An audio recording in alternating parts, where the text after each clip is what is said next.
to Minister Glenbert Croes.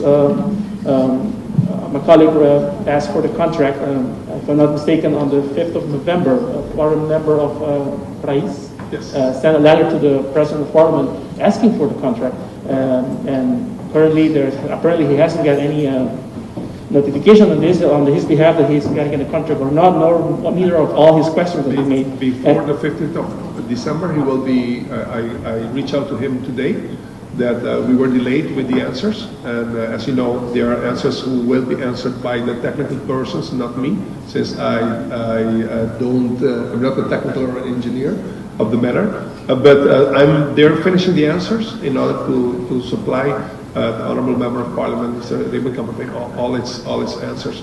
Again, into Parliament, there are mechanisms how all contracts in interest of transparency and full disclosure are being submitted. But I wanted to refer a moment to your question. I think what we can do, and that would be my advice, would be to make let's say a summary of what the highlights of the contract is, in order to make that available as far as it is possible. But we will deal with it internally. Because I don't see Raiz present here. I see a lot of members of Parliament, and they're an important part of the coalition. Yes. Were they consulted as coalition partner of the government for this project?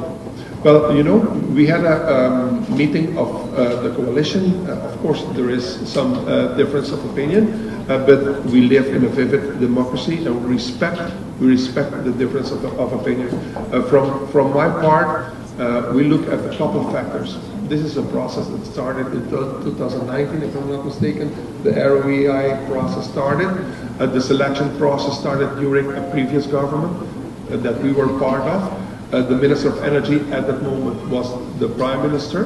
Then Eagle LNG was selected, and also then, as Lati said, as interim CEO of WEB, that the negotiations started in March, and now we have elections. Then now we have a new government, a new coalition. What we have to look at is, okay, does this project comply with the national energy policy of the new government? The answer is yes.